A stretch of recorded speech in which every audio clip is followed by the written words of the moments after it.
Hello, welcome to For Book Lovers Only, where we interview some great authors and talk about some amazing books. My name is Rob Brown, your host and chief book lover here at For Book Lovers Only. Today, I'm really excited about the interview and the author that we have. This guy is like a true definition of a Renaissance man. He's been homecoming king at Howard. He's written books. He's been a public official. He's actually served time in federal prison. He is a paratrooper. He was a paratrooper in the United States Army, served the nation honorably. This guy has done it all, and I'm so excited about having him on the set. Please welcome to For Book Lovers Only, Mr. Rob Hall. Rob, thank you so much for being here. I'm really excited to have you here. Thanks for having me. That's great. Exciting to be here. That's great. So tell us a little bit about your background. Where are you from? I grew up in upstate New York. Okay. Was that Albany or a little? Utica, New York, Utica? about right the center of the state.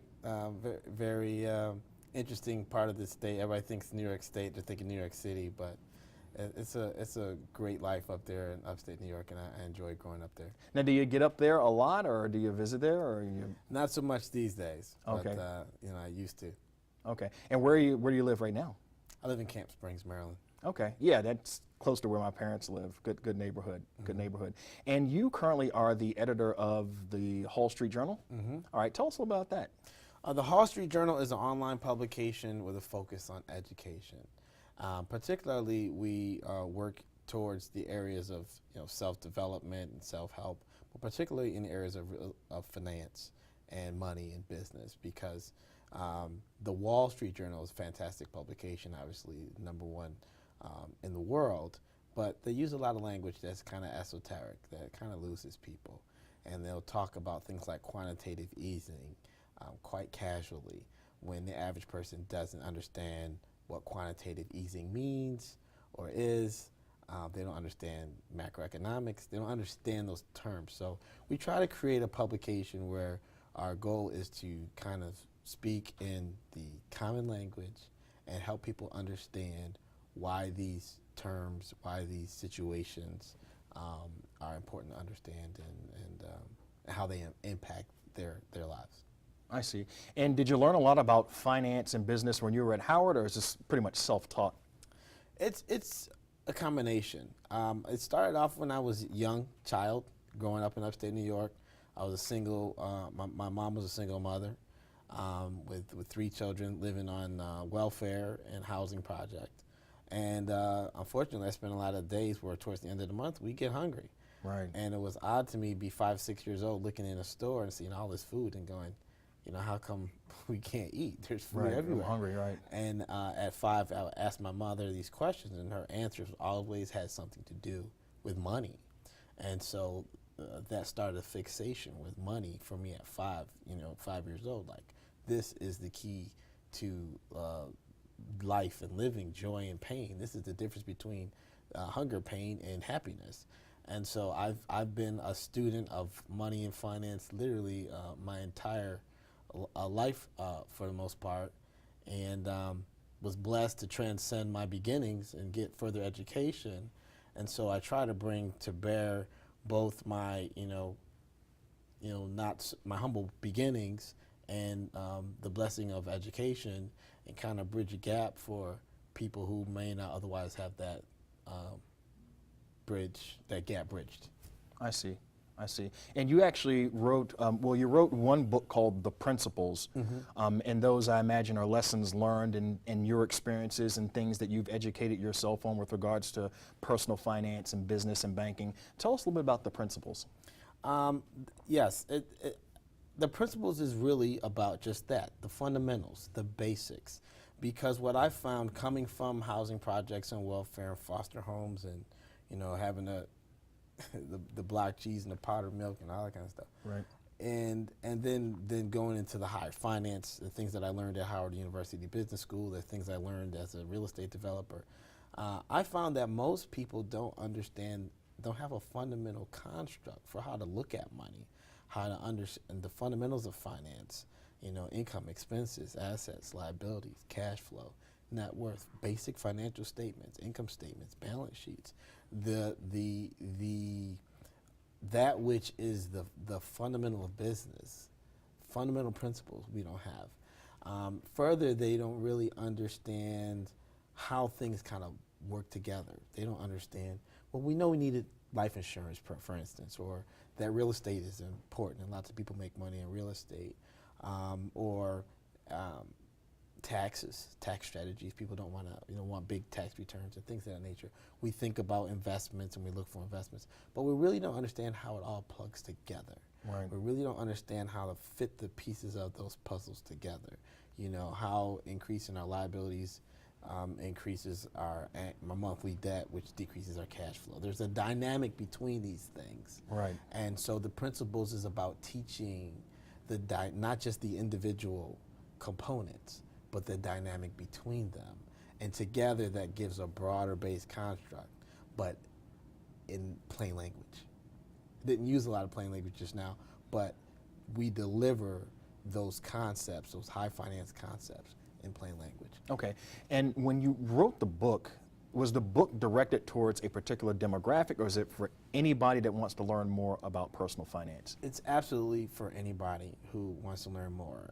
Lots of different types of people. I happen to be African American, and certainly African Americans have been disenfranchised from the fundamentals of capitalism, business, and finance for a long time, in my opinion. Certainly a broad swath of us.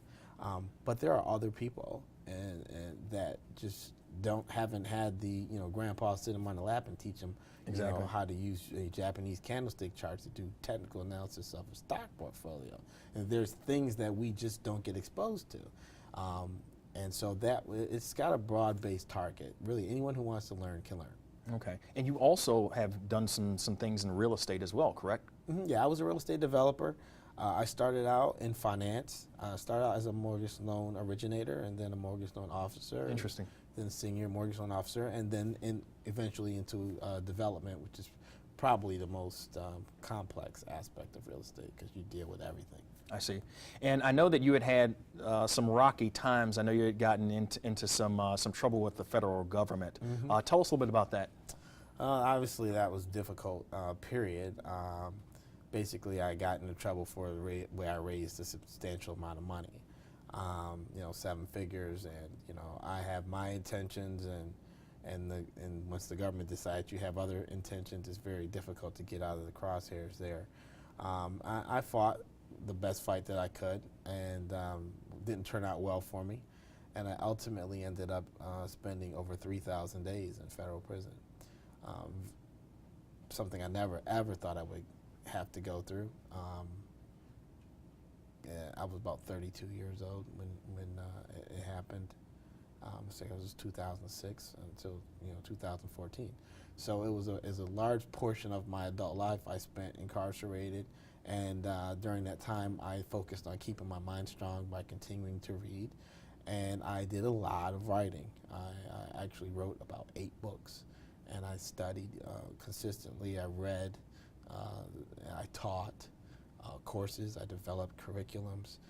I just believe in being productive, and whether or not I'm happy or had a good day is always boils down to whether or not I was productive in that day. That's an amazing mindset. More people should have that type of mindset.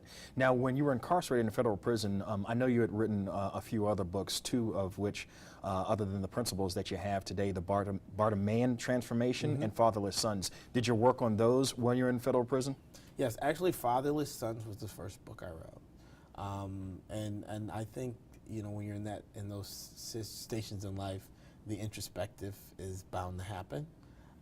You kind of set aside for a moment. You're ostracized from society, and it gave me time to reflect on my life and my future. And so, Fatherless Sons really was the result of that reflection, that initial reflection. But it's more than about me. It's the subtitle is that it's a memoir on the common plight of African American boys, and so I realized that my story is not uncommon, and lots of African American boys have grown up without father figures, right. or have experienced that search, and so the broader idea is to help change the statistic. And that is that the most difficult child to place in foster or adoptive housing, I grew up in foster homes, is an African American male over the age of 5.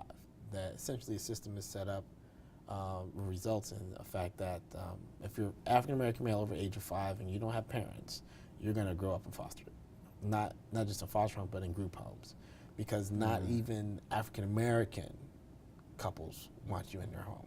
Really? Yeah, even among African Americans, certainly among non-black, you know, because they essentially see these boys as, you know, carjackers waiting to happen, and so they don't want to take them into their home. And that is a statistic that I think is very sad, and my hope is to change it by humanizing them, the Tamir Rices of the world, that they have emotions, that they have potential, you know, that they could grow up to be, you know, Barack Obama, who was the son of a single mom, who could have, you know, potentially been in those situations. So exactly. I want to illuminate their possibility, and and importantly humanize them, so that maybe people would give them a chance. That's remarkable. Now, after you wrote Fatherless Sons, you wrote a few other books. You wrote the Bartimaeun Transformation. Tell us about that. The Bartimaeun Transformation came really as a result of my Christian walk, and that is part of how I kept my sanity for, you know, 8.5 years in federal prison. Every week I had to be replenished by my faith walk, and eventually I spent a lot of time studying in my faith walk, and there was this story that fascinated me even as a young child. Growing up, my foster parents were ministers, so I spent a lot of time in church. And the foster parents I was with for the longest, I was with them from the time I was 10 till I graduated from high school. And the story of blind Bartimaeus in the Bible has always been the most fascinating story in the entire Bible to me, because it was so stark, because it was about a blind man who was a beggar, who was sitting in the dirt by the side of the road. You know, 2,000 years ago, there's no Americans with Disabilities Act, there's no Seeing Eye Dogs, there's no cane, there's nothing. Right. And he doesn't even have a name.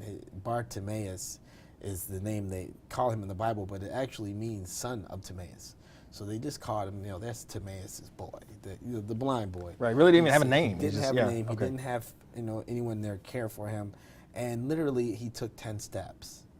In 7 verses of the Bible, he took 10 steps, and those 10 steps absolutely transformed his circumstance, his situation, his life, his future. 10 simple steps he took, and so the Bartimaeun Transformation is about the 10 steps that blind Bartimaeus took to transform his life, and how those steps can help us transform our lives. And that was part of what I received while I was away, and help me get through. And I'm hoping that it will help other people get through, whether they're in the faith or new to the faith or away from the faith. They're fundamental principles of Christian teaching that I think can be beneficial to anybody. Well, what are one of the steps in the Bartimaeun Transformation? Well, one of the unique ones, I think, was that he cast his cloak aside. There was a cloak that he wore that kind of represented his condition, his state, his old life, his past, where everything, it had everything to do with where he had come from, but it had nothing to do with where he was going. It was the cloak of a blind man. And when Jesus asked him to come, the first thing that he did was take that cloak and throw it aside.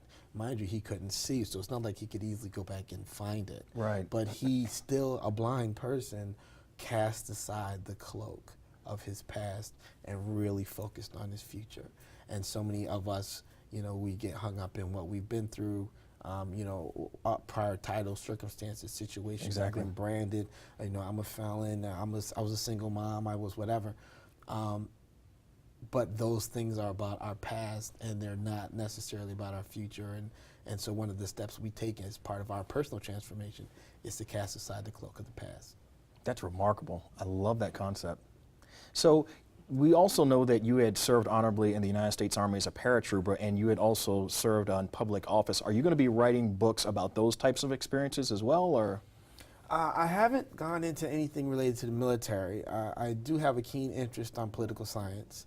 I'm a minority conservative, which is kind of odd. But I do have some writings I'm interested in, focused on that area. And then what was the other thing you mentioned? Being in public office. Oh, public office. Yeah, so just the political writing, I do have an area there, but no, nothing else. Do you have any books that are coming out within, let's say, the next 6 months that you want to discuss or anything? Sure. I have a book on relationships, which is odd because I've never been married, but it's about biblically based relationships. It's kind of was a fun project for me, called The Black Woman's Guide to a Man by a Man Who's Black. And It's an interesting title. I have to hear more about this. Yeah, it was kind of something that came to me. My muse was actually, this is very odd, the ducks and geese that were at the prison where I was at.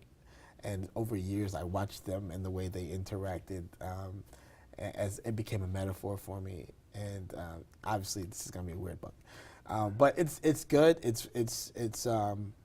It really juxtaposes the worldly view of relationships versus the biblical view of relationships, where women are seen as sex objects and men are seen as objects of finance and money, capital, and which has nothing to do with the biblical explanation of marriage. Right. It's totally different.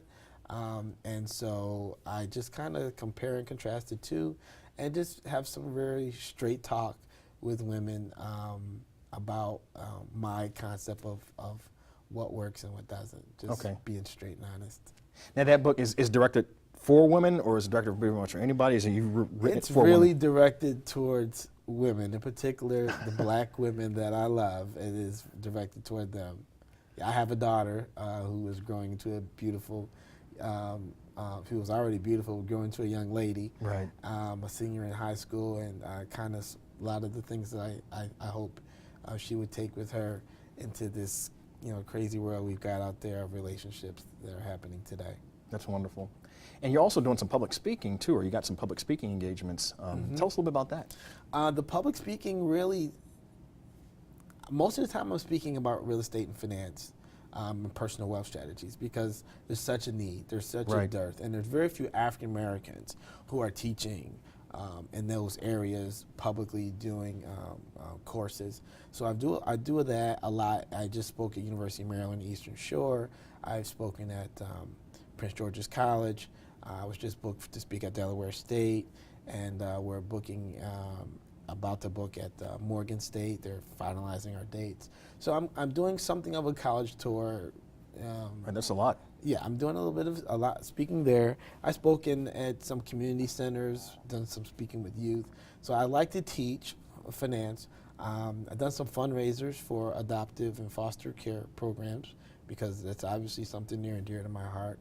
The DC Metropolitan Foster and Adoptive Parents Association, I spoke for them. They're doing a fundraiser for them, fantastic cause.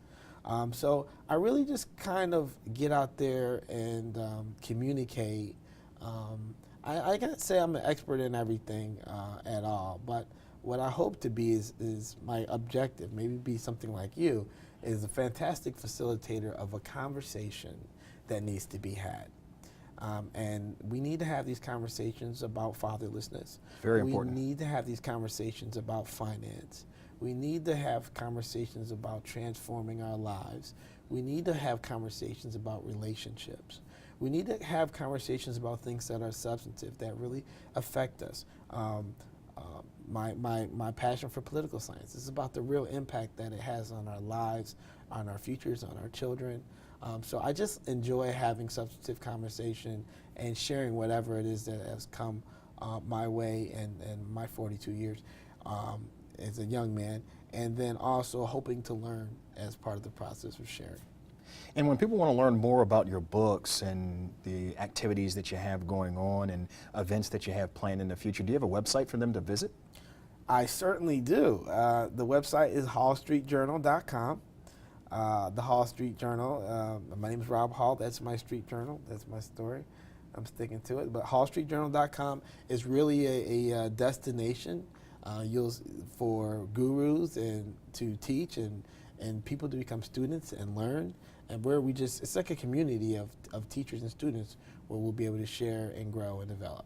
Amazing. Well, thank you so much for stopping by. I think this was a really great interview, and I'm so happy that you were able to share your story with our viewers. And we look forward to you coming back again and talking about some more books. I definitely want to get you back on the show so you could talk about the book about relationships, because that's going to be a really interesting interview.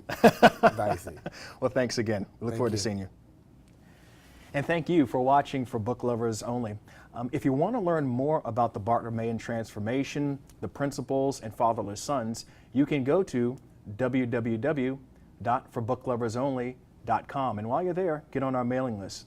We also like for you to visit the Village at www.villageconnector.com. Once again, thank you so much for tuning in and hearing about our guest, Rob Hall. We look forward to seeing you again. My name is Rob Brown, your host, and remember, if you love books, we have a home for you. See you next time.